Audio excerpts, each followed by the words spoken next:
Olá a todas, olá a todos. Eu sou o Renato Rovai, editor da revista Fórum, e este é o Fala Rovai, um programa que eventualmente vem ao ar quando a gente tem alguma coisa diferente para falar.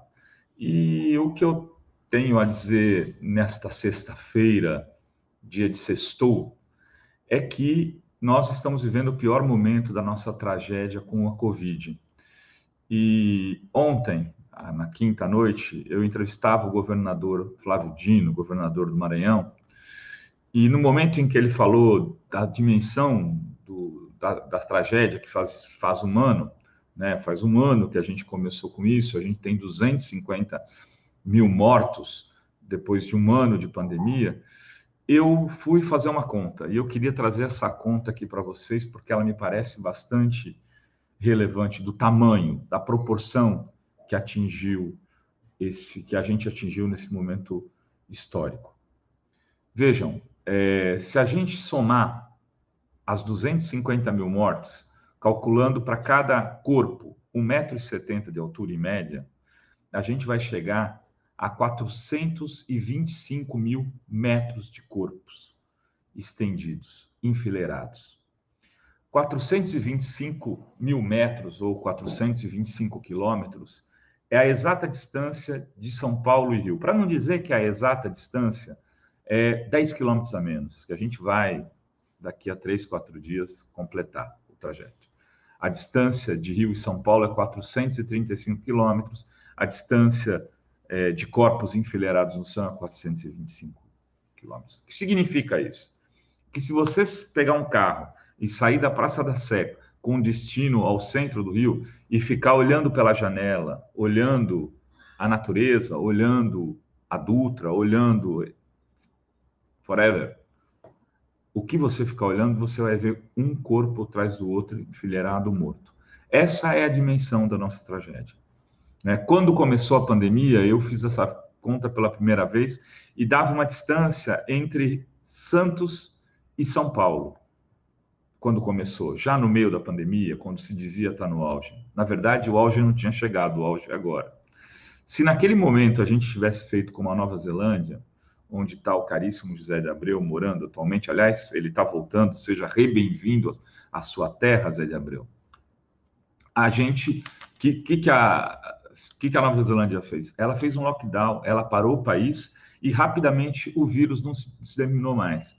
Isso permitiu que houvesse, ao fazer isso, a transmissão se encerrasse, um número de pessoas menor morresse, muito menor, infinitamente menor, pouquíssimas pessoas morressem, e a economia pudesse retomar quando com esse fim da disseminação do vírus. O que aconteceu com a gente? A economia não retomou em nenhum momento. A economia só não foi demolida por conta do auxílio emergencial, que foi um auxílio criado pelas oposições, aprovado no Congresso pelas oposições. Foi esse dinheiro que movimentou principalmente os setores da classe D e C, e C também, e o resto, de alguma maneira, está parado. Agora, a gente vai ter que parar a força. Sabe por que vai parar a força? Porque o Einstein berrou. Porque o sírio-libanês berrou. Na hora que a água bate no andar de cima, as coisas acontecem.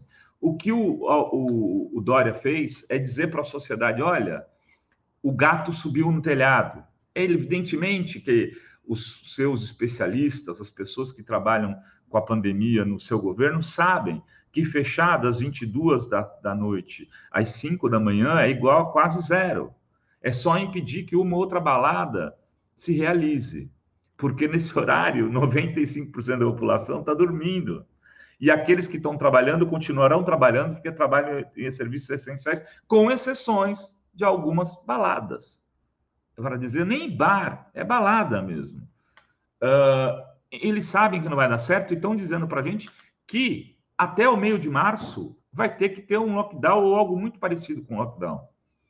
Eles estão retardando algo que vai ser feito e vai ser feito, vai para a economia e vai ser muito mais prejudicial e provavelmente não evitará uma outra fila imensa de mortos, de corpos estendidos no chão.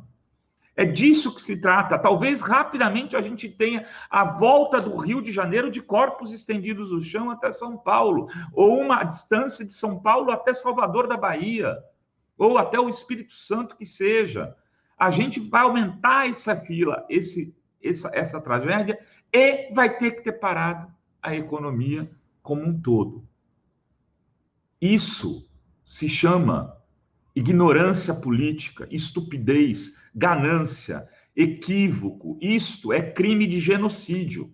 O que está sendo cometido aqui, a gente naturalizou, e parece que, de alguma maneira, o Bolsonaro ganhou esse debate na sociedade, porque as pessoas, mesmo aquelas que às vezes são progressistas, uma mascarazinha aqui e ali, não pega nada. Parece que a gente está achando que quem morreu é porque era mais fraco, é porque tinha, que era até porque era de alguma maneira o que acontecia, né, na narrativa midiática. Então, quem morre? Quem tem comorbidade. Quem morre?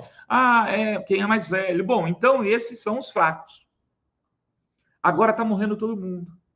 E agora não é só o hospital de Parada de Taipas ou da favela da Rocinha que estão com os seus leitos tomados. Não é só Manaus que vai explodir. Já explodiu Araraquara e vai explodir aí os hospitais de elite paulistana. O Sírio-Libanês tem 22 pessoas na fila da UTI. O Einstein está com 105% de lotação. Significa o quê? Que tem fila. Chegou a água, chegou no salão de festas onde o pianista toca. Nesse grande Titanic que é a sociedade brasileira, agora a gente vai ter um reordenamento das coisas. Ou seja, eu estou fazendo esse Fala Rovai também para te dizer o seguinte, que eu estou aqui apostando com os amigas e amigos e amigues que até o dia 10 de março a gente vai ter algo muito parecido com o lockdown. E que você que assiste esses programas que a gente faz, que segue a Revista Fórum, que você faça isso antes pela sua família, pelos seus amigos, pelos seus colegas. Fique ao máximo em casa, cuide dos seus e tente atravessar esse momento terrível da sociedade. São 425 quilômetros de corpos enfileirados. É a distância de São Paulo ao Rio de Janeiro. É disso que se trata a nossa imensa tragédia. Para a gente superá-la, a gente vai ter que lutar contra o vírus e lutar contra o verme, como disse o Haddad, numa das suas bem inspiradas tuitadas, vírus e o verme. Mas não basta só também lutar contra o verme. A gente vai ter que ser exemplo da luta do combate ao coronavírus e exemplo como gestores, como professores, como jornalistas, na disseminação de boas informações para superar esse caos. Era isso que eu tinha a dizer. Beijos e beijas e até um próximo Fala Rovai.